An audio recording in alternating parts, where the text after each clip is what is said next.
To release yourself from the grip of someone who wounds you is not simply an act of will. It is a profound transformation of the psyche. Many imagine letting go to be a matter of decision alone, yet in truth, it is a confrontation with the deepest attachments, complexes, and projections of the soul. To be bound to one who causes you pain is to live within a paradox. You suffer, and yet you cling, because some part of you believes that your suffering holds meaning, or that without it, you will be incomplete. But freedom begins the moment you understand that what you cling to is not the other person, but an image, an archetype that lives within you. And to let go is to reclaim yourself from the prison of that image. We rarely suffer simply because of the person who stands before us. We suffer because of what they awaken within us, because of the image we have projected onto them. When you meet someone and feel an inexplicable pull, it is not merely their personality or their presence that binds you.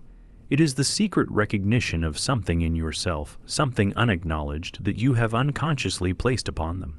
You believe them to be extraordinary, you believe them to hold the key to your happiness, yet in truth, you are gazing at a reflection of your own soul. They become the mirror in which you see your longings, your wounds, and your ideals. When they hurt you, when they betray or abandon you, the wound strikes deeper than the moment itself, because it is not only they who have failed you, but also the fragile dream you constructed around them. This dream was never theirs to carry. It was yours, a part of your own psyche externalized into the world. This is the hidden cruelty of projection. It enchants and blinds at the same time. You did not fall in love with the person as they truly are. You fell in love with what you imagined them to be. You endowed them with virtues they never possessed. You gave them a role in the theater of your life that they never agreed to play. And then you suffered when reality refused to sustain the illusion. To let go of someone who hurts you, you must first see this mechanism clearly. You must ask yourself, am I attached to this human being, or to the image I have built around them? Am I clinging to flesh and blood, or to an archetype that I have mistaken for love? Only by stripping away the fantasy can you begin to loosen the chains that bind you. Projection is not a failure, but a stage of development. It is how the psyche attempts to reveal its hidden parts.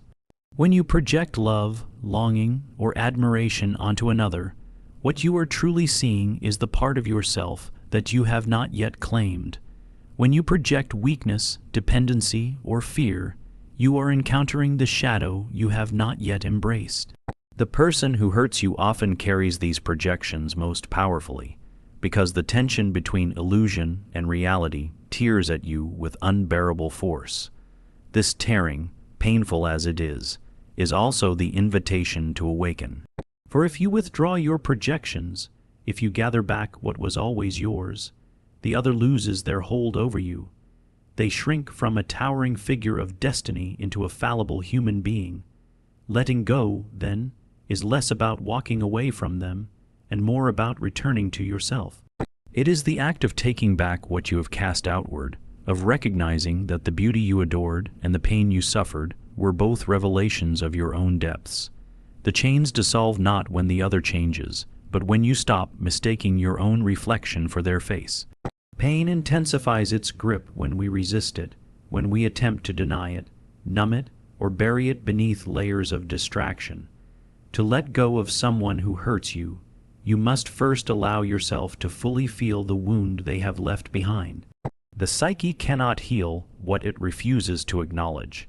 When you suppress grief, anger, or longing, these emotions do not disappear. They retreat into the unconscious, where they ferment and corrode, shaping your choices in ways you do not recognize. You may believe you are escaping the pain, but in truth you are prolonging it, carrying the weight like an invisible burden that shapes every future connection. The paradox of healing is that liberation only comes when you dare to walk directly into the fire of suffering, when you allow yourself to sit with the ache until it reveals what lies beneath it. Every wound is a message from the soul. Pain tells you not only that something has gone wrong in the external world, but also that something within you demands attention. Perhaps the person who hurt you awakened old childhood wounds of abandonment or rejection, reminding you of a deeper fracture long ignored. Perhaps they revealed your tendency to give too much, to lose yourself in the other, to mistake dependency for love. The sharpness of the hurt is not arbitrary. It is the psyche's way of urging you to confront truths about yourself that you would otherwise avoid. To feel the pain consciously is to enter into dialogue with these truths, to ask what the suffering has to teach you. Carl Jung often spoke of the value of suffering as a gateway to transformation. He saw that when individuals resisted their pain, they became fragmented and diminished, but when they embraced it, they gained access to greater wholeness. By allowing yourself to grieve, to rage, to tremble in the rawness of loss, you begin to clear a path for renewal. Pain, once accepted, loses its tyranny.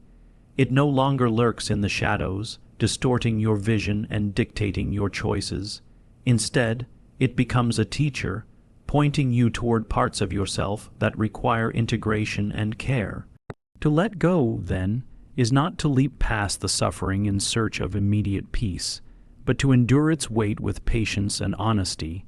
It is to cry without shame, to rage without fear, and to feel the emptiness without rushing to fill it with false comforts. This surrender to pain is not weakness, but strength, the courage to face life as it is, without illusion. In time, this very act of bearing the wound becomes the path to freedom. For once the emotions have been lived through and their meaning absorbed, the grip of the person who hurt you fades away. They no longer haunt you because you have already faced the storm they brought, and in walking through it, you emerge stronger, clearer, and unbound. Attachment often binds us more tightly than the actual person who hurt us. What keeps us tethered is not always the individual themselves, but the story we have created around them. The fantasy of what they could have been, the hope of what might still change, the illusion that without them we are incomplete. To let go, one must first strip away these illusions, for they are the invisible chains that keep suffering alive long after the relationship has ended. The human psyche clings to what is familiar, even when it is destructive, because familiarity provides a false sense of safety. We mistake pain for love or conflict for passion, simply because these patterns echo something deep within us, often rooted in childhood or past wounds. Until we bring these unconscious attachments into the light of awareness, we will remain prisoners of the very bond that destroys us. Letting go requires dismantling these illusions piece by piece. Ask yourself, what exactly am I holding on to? The person as they are, or the person I wish they were?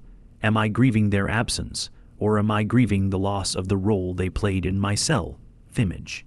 Often, what we mourn is not the individual themselves, but the comfort of the narrative we built around them. The dream of being saved, the validation of being desired, the illusion of permanence in a world that never guarantees it. When these illusions collapse, we are left exposed, facing the truth that love is not always reciprocal, that devotion does not always heal, and that clinging to a mirage only deepens despair. By examining these attachments, you begin to see that your suffering is not simply caused by another's actions, but by your refusal to release the image of them that exists only in your mind. The more tightly you grip that image, the more power it has over you. This is why Jung insisted on the necessity of shadow work, confronting the unconscious desires and fears that keep us bound to people who harm us.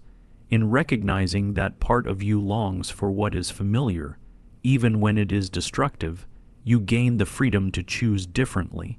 You are no longer enslaved by the repetition of old wounds disguised as love.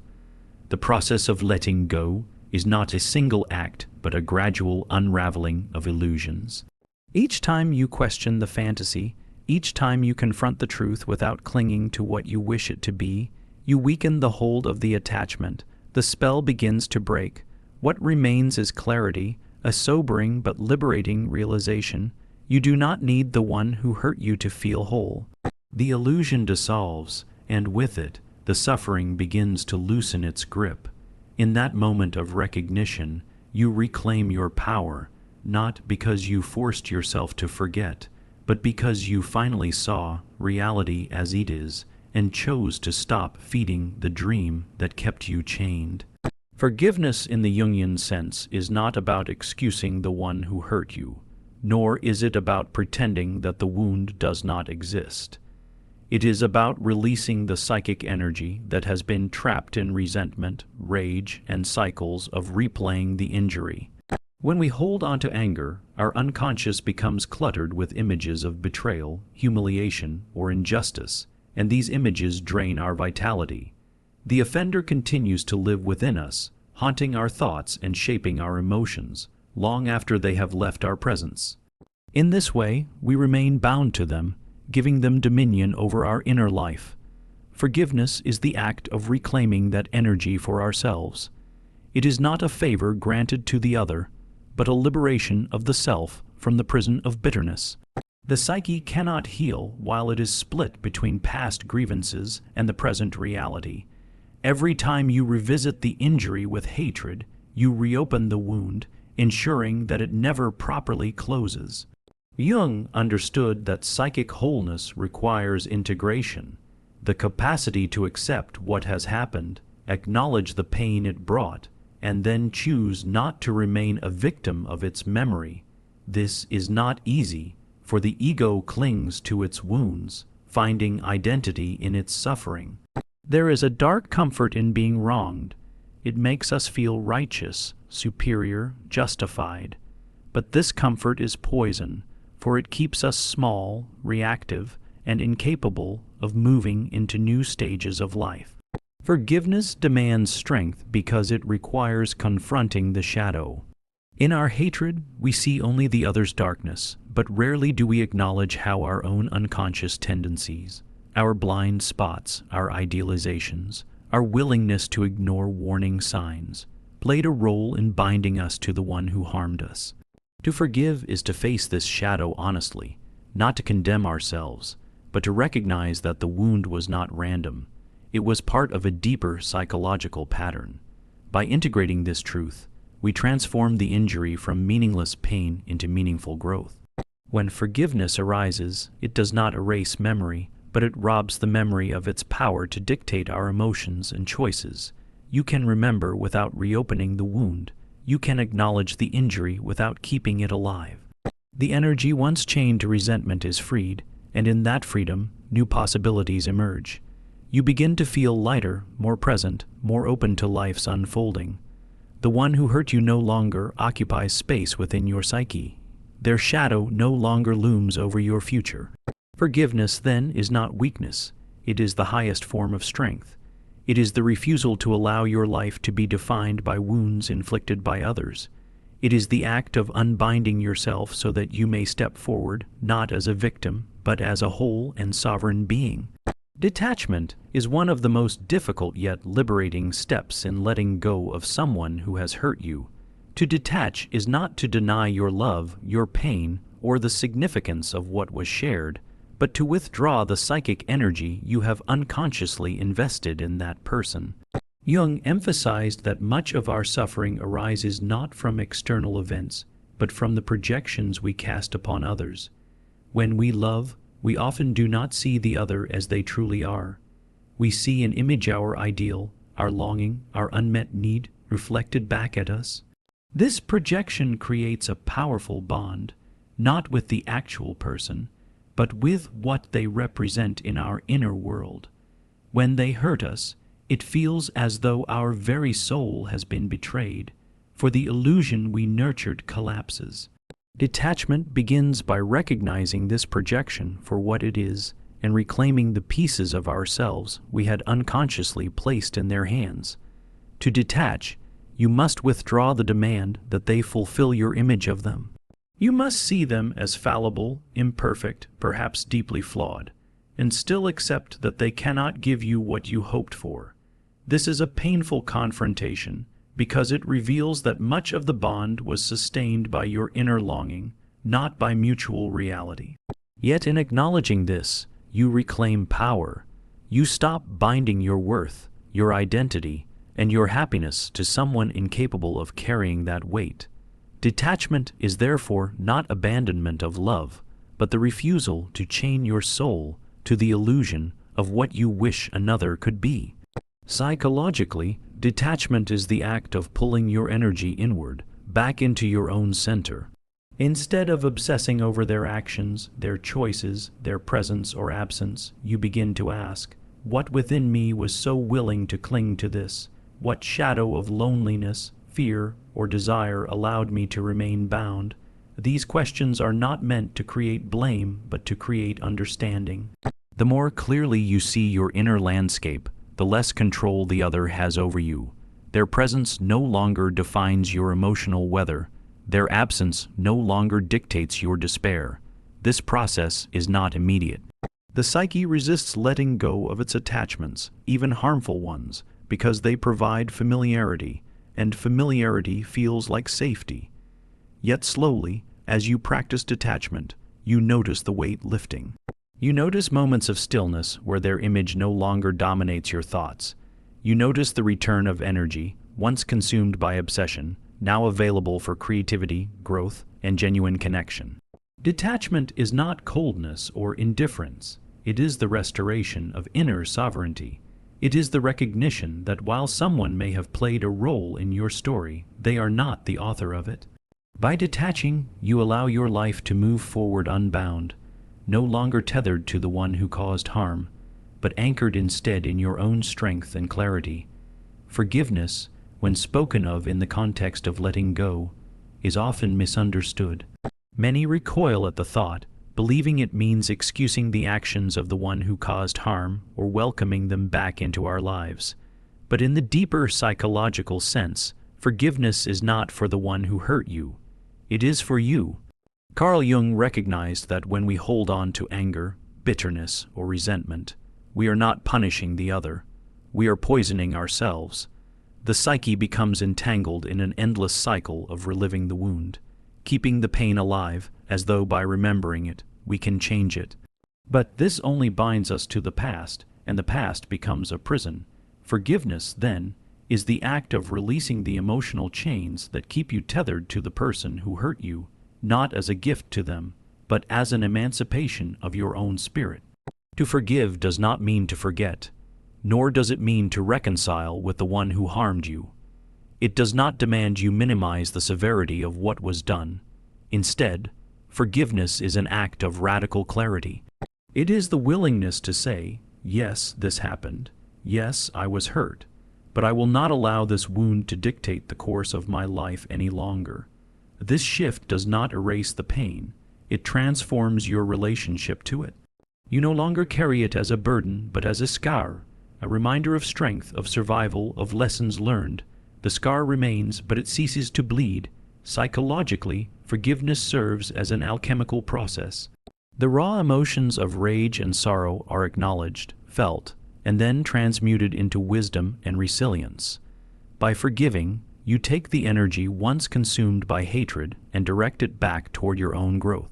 The other person no longer lives rent, free in your mind, no longer intrudes upon your peace. You reclaim your psychic energy and redirect it toward building a future that is no longer contaminated by the residue of betrayal. This process, however, requires patience. Forgiveness cannot be rushed. It must emerge naturally when the psyche is ready. To force it prematurely is merely another form of denial. Instead, you must sit with your pain, fully experience it, and then allow it to transform over time. Some days the resentment may return, some days the wound may reopen, but the commitment to forgive is like a compass. It continually reorients you toward freedom. In forgiving, you finally unhook yourself from the cycle of suffering. You refuse to allow the one who hurt you to occupy your heart and mind any longer. This is not a surrender. It is an act of defiance, an assertion that your life belongs to you. Forgiveness is the ultimate reclamation of power, for it frees you not only from the one who wronged you, but from the endless repetition of the pain they left behind. Rebuilding your identity after being hurt is perhaps the most vital step in letting go, for pain often dismantles who we believed ourselves to be. When someone wounds us, especially deeply, we may begin to define ourselves by that wound. We become the betrayed one, the abandoned one, the unworthy one. The psyche, fragile in its suffering, clings to this identity because it gives the chaos a name, but in doing so, it imprisons us in a narrow version of who we are. Carl Jung warned of this danger, the danger of reducing the vast complexity of the self to a single traumatic narrative. To heal, we must reclaim the fullness of who we are, and this requires consciously rebuilding an identity that transcends the hurt. This rebuilding is not about returning to who you were before the pain, for that person no longer exists. Suffering alters us irrevocably. The wound changes the shape of the soul. But within this transformation lies possibility. You are not meant to resurrect the old self, but to birth a new self, forged with greater depth and awareness. The shattered pieces of identity can be gathered, examined, and reassembled in a way that integrates the lessons of suffering without being dominated by them. You begin to see yourself not as the victim of pain, but as the one who endured it, survived it, and is capable of becoming more because of it. In psychological terms, this is individuation, the process of becoming whole by integrating all aspects of yourself, even the parts scarred by pain. The identity you rebuild is not a mask to cover the wound, but a tapestry woven with both light and shadow. You allow the hurt to be part of your story, but not the entirety of it. You discover new strengths, new capacities for resilience, and perhaps even a clearer sense of your values and purpose. This rebirth does not erase the past, it reclaims it, transforming it into a foundation for growth rather than a cage of despair. Practically, this rebuilding may involve new choices, new paths, or new expressions of the self. You may redefine relationships, establish new boundaries, pursue neglected passions, or explore spiritual depths you had never considered. Each act of self-definition pulls you further from the identity imposed by pain and closer to the identity authored by your own hand. Slowly, you come to realize that you are not the brokenness itself, but the one who survived it, the one who carries within them the power to reshape their life. To rebuild your identity is to reclaim authorship of your story. The one who hurt you no longer defines who you are. Their actions are but a chapter in your history, not the title of your existence. You step forward not as a wounded shadow of your former self, but as a fuller, wiser being, one who has transmuted pain into depth and suffering into strength. In this way, you do not merely let go of the one who hurt you. You let go of the self they left behind and step boldly into the self you are yet to become.